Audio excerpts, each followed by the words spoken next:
So the Yellowstone example you used, where it came back 25 years later, did they do some restoration, or did it just? No, it's a national park, so I know. there's really nothing done other than, public safety, moving trees along, say, travel corridors or otherwise. No, it's just natural regen.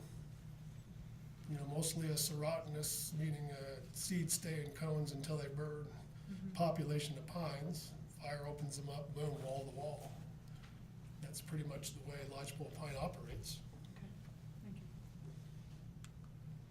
There's some really good examples out there of integrated resource plans that are getting at some of what we need to get at. And some of these newer pieces of legislation that I'm kind of familiar with are, at least if you read them, have the right words in there. It makes my heart flutter to read about all these words that talk about integration and collaboration and adaptive management and all that, Great documents.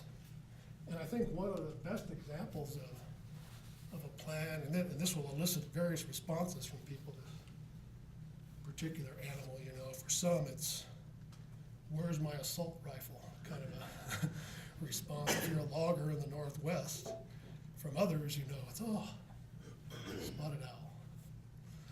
And, they need old growth to do what they do. I'm not a bird guy, but, they need lots of old growth. And that's been kind of maintained on the west side, but the problem is that beetles and fires are disrupting that. And there's the barred owl, which came from back east, which is another issue. But, it's largely, to me, represents a good plan. And especially, to me, on the east side of the Cascades, where fire and beetles have been more common. And it allows kind of a shifting mosaic of where the owl will live as we account for fires and bark beetle outbreaks.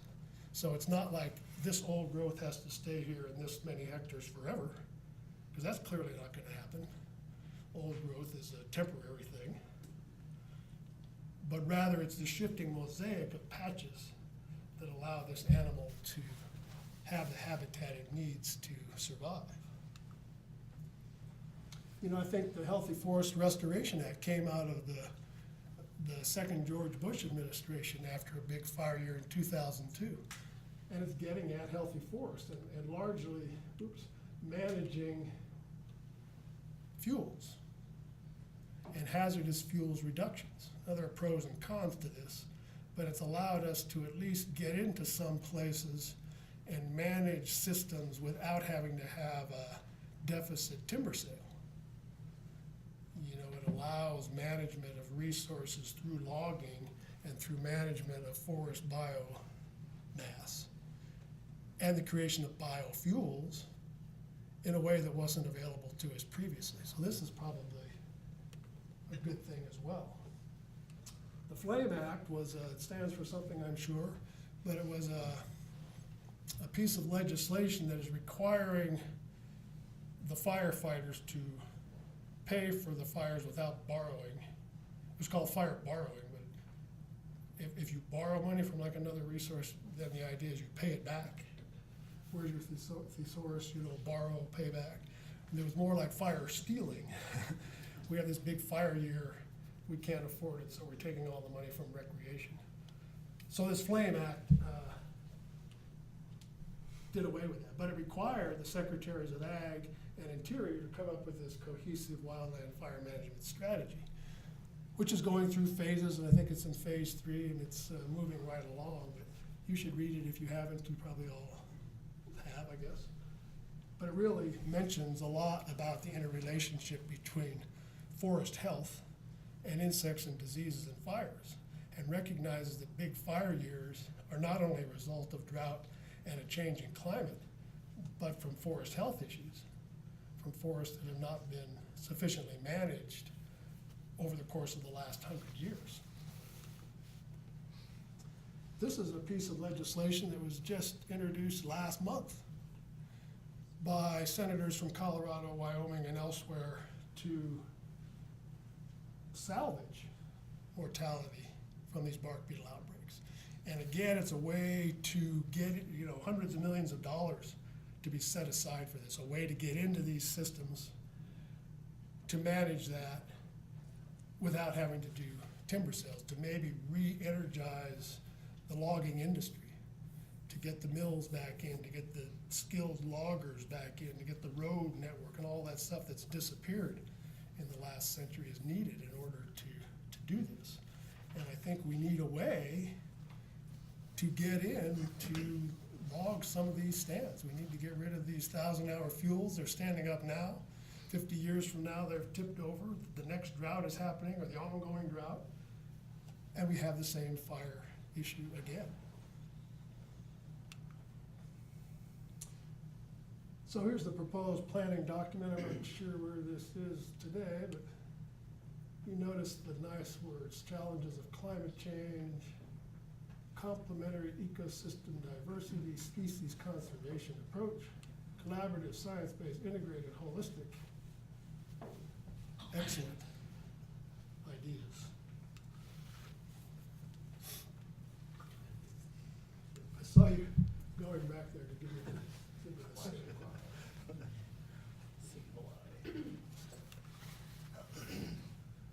So in my lab, we're trying to develop a spatially explicit population model, which, you know, the spotted owl thing is an example of that. And most spatially explicit population models involve, as the focal species, a mobile animal, like an owl, like a wolf, and then trying to modify habitat around the requirements of that particular mobile animal. Our notion here is to use a forest cover type as the spatially explicit model and see how then that affects various plants and animals connected to that ecosystem. And we've selected high 5. This is from Groom et al., what a spatially explicit model is. It's kind of what I just described to you. We've elected to use high elevation 5-needle pines. So white bark pine, and importantly, Great Basin bristlecone pine.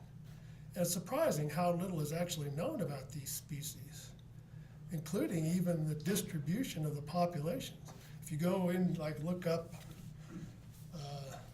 the distribution of Great Basin bristlecone pine, well, it's just these purple polygons. Like everywhere the mountain range is higher than 10,000 feet, I'm gonna stick a purple polygon, you know. But in reality, as we wander about, that's not the way it is at all. So one of my graduate students just came up with this distribution model. It's not really a map, it's more of a model, where you take these characteristics of Great Basin bristlecone pine and then try to determine from that where the tree is likely to occur. So these are various locations around the Great Basin, and we're still kind of looking at this. Interestingly, in white bark pine, which doesn't grow in abundance in the Great Basin, so this is from the greater Yellowstone or the Wyoming range, has been proposed for inclusion as a threatened and endangered species. And that's pretty unusual for a plant. I can only think of one other forest tree. This was a Betula uber. It's a birch in the southeast. But it's quite unusual. I think it's connected, I'm sure it is, to the fact that grizzly bears use seeds of white bark pine to get their fat storage up before they go into hibernation. So it's more the grizzly bear wanting to put the tree into protective status. That's what's going on. And a Great Basin bristlecone pine here, images that you're all familiar with, because now it brings us to Nevada, where it mostly occurs. Here are the Spring Mountains, down near Las Vegas.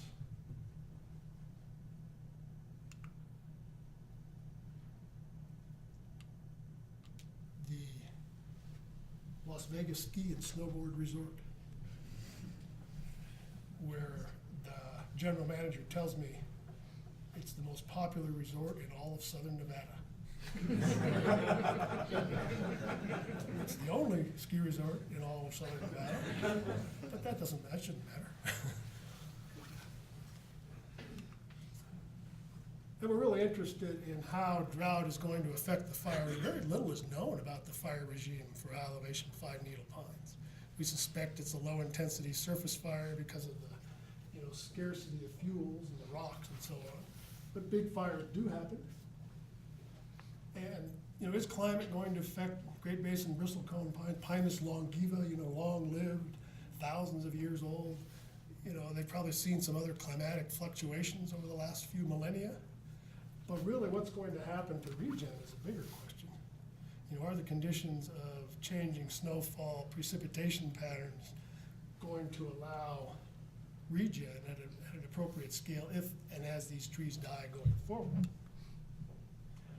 Or, I haven't gotten much into snow avalanches, but we study that a lot in our group as well. About regeneration following some of these big events. Big snow avalanche here. A little bit of off-piste skiing by the Las Vegas Ski and Snowboard Resort. Fire scars, we do know that fire occurs there. Someone in here was identified as a butterfly person, but who was that? Stand up and show yourself, okay. There you are, that woman right there. So I was at the Las Vegas Ski and Snowboard Resort, hired by the resort as a developer. We were doing a snowmaking thing, I hate to admit it, but I was, and encountered this Mount Charleston blue butterfly, which may already be extinct apparently. She's saying no. So it's been sighted recently, but when I was there, it hadn't really been documented. Anyway, it's pretty rare. And it lives on these plants. There's 40 some odd plants in the Spring Mountains that are endemic to that range, meaning they occur nowhere else in the world. And so disruption by ski resorts, but mostly by human trampling from the people coming from Las Vegas to recreate, are really affecting this butterfly. And while it may still be there, it's certainly endangered and threatened. So here's one of our images of this population model kind of overlaying here. You can see the ski resort right in there. And this is the believed distribution of Great Basin bristlecone pine. So how is this species of tree going to be affected by a changing climate, especially at the margins of its distribution, where it exists as a minor to a major cirral versus where it's the only tree at the subalpine, alpine interface? Those are some of the questions we're asking. And then how does it affect some of these organisms? The Palmer's chipmunk, also endemic to the Spring Mountains, occurs nowhere else. Couldn't get there if it wanted to. It'd have to climb down the mountain, cross the inhospitable desert to find another mountain to climb up. And it's doing quite well because it likes the litter left by humans, so it's foraging for garbage. Or consider the desert tortoise. It almost stopped the expansion of Las Vegas, can you imagine? Because it was a threatened and is a threatened and endangered species. And if, by law, if you ran over it, say, with a bulldozer while constructing a subdivision, you could go to federal prison. So they put this incidental take thing, okay, if you're in the act of building a condominium or shopping mall and run over a tortoise, you're exempt from federal prosecution. Or think about the olive flycatcher, lives in willow thickets along riparian corridors, which have been largely replaced in many areas in the south of Utah, say, and farther south, by tamarisk, salt cedar, a non-native invasive water-sucking, salt-producing, I just say it in such a disdainful way. But the olive flycatcher has taken up residence there. It finds salt cedar to be just fine. And so now, Forest Health Protection has an insect that will eat salt cedar and eliminate it, but they're being prohibited from using it because the olive flycatcher is living in salt cedar. So these are sort of variations of the socio-political theme that are having unintended consequences. Just to illustrate, as I probably don't need to you, the complexity of all of this. And here's something you should all know. This is the Lahontan cutthroat trout. So Lake Lahontan was sort of like out here somewhere. This was when Lake Bonneville was here, so maybe 15,000 years ago. And so it still lives in Lake Tahoe and spawns up some of these tributaries, but it also lives in a river down in the Spring Mountains where it was introduced. And so it's really affecting management there because it's a threatened and endangered species, even though it never occurred down there in the Spring Mountains. So yet another illustration. So a couple of quotes here. All of our science measured against reality is primitive and childlike, and calculate what a man knows and cannot compare to what he does not know. So Great Basin bristlecomb pine, Wheeler Peak in Great Basin National Park. And thank you very much.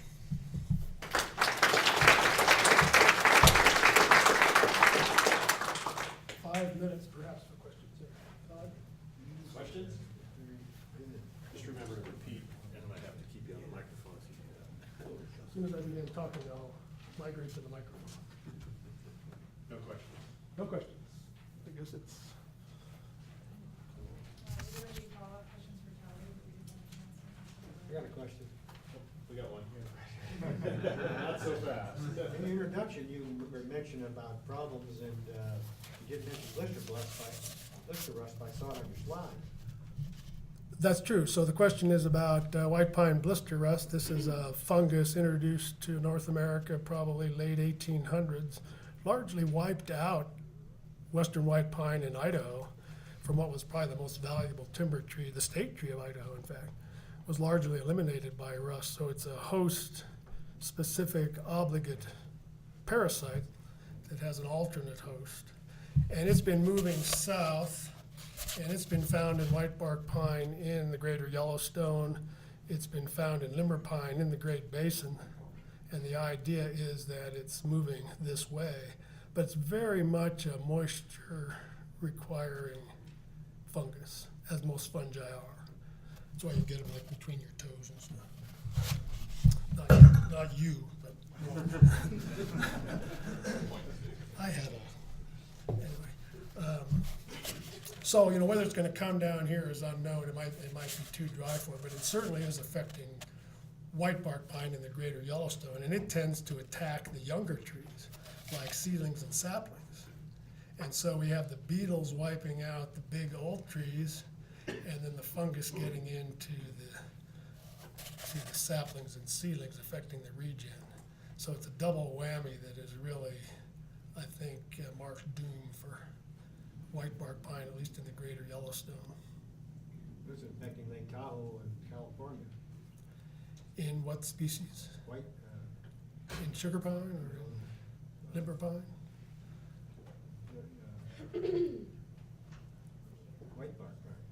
Oh, the white bark pine, yeah, I'm sure it would. That's probably a suitable habitat for that. So invasive species are a whole another issue that, yeah. Did you have a question, Kelly?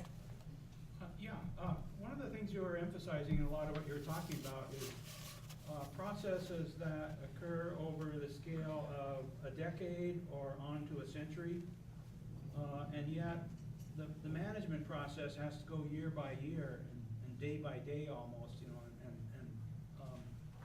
how the intersection of those, you know, you're talking about ecological timescales, but there's management timescales too, and also slow tilts in the way society thinks about things. And I don't know if you've thought very much about how the whole management process has to kind of work within that slowly evolving landscape of its own, so to speak, and the intersection of these two things. And I was thinking earlier, I forgot to mention it, that one of the things about this last winter is we had very few cold days. I mean, really, really cold. The kinds, I was talking with Barbara Bentz about this in Logan, the ones that kill the pine beetles. And this was probably a good winter for pine beetles because they didn't get so much mortality as usual, and this could set the stage for this year, maybe being a better year for them and able to get maybe a couple of generations in, for example, and spread a little bit more. But just this whole issue of the intersection of these two kinds of timescales, going from minute or day by day to year to century. And kind of how much should you sort of interfere with those things is another thing I'm thinking about. Sort of letting, Yeah, for me, me personally, you know, off the record,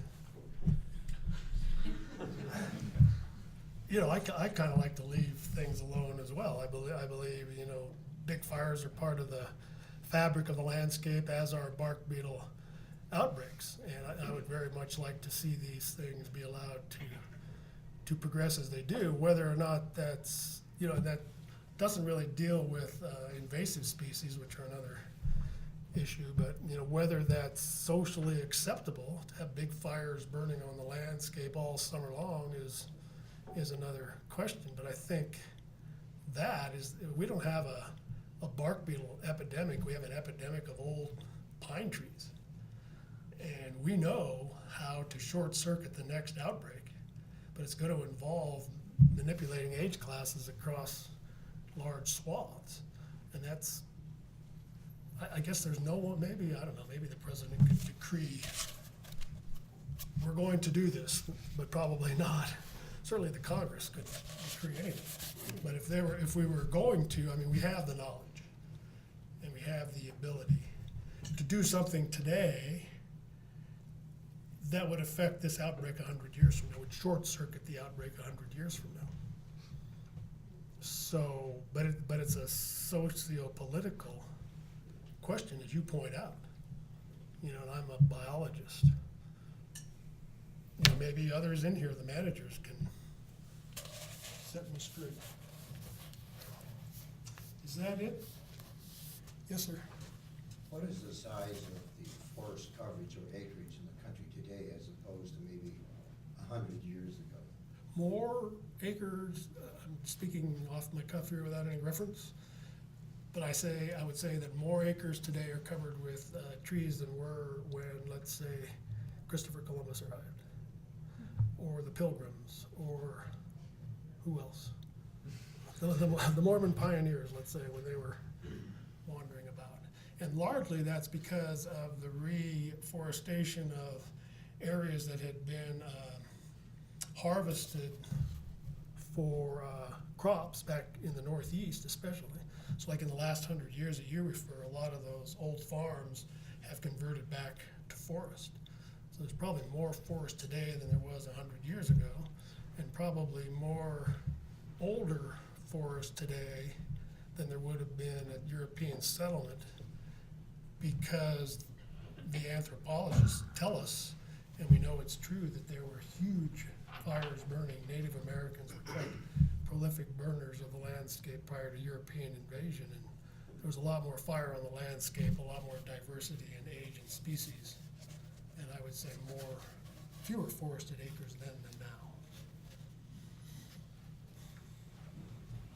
Yes, sir. I'd just like to add a note that the current issue of the Audubon magazine, May-June, has an article about blister rust and white bark pine.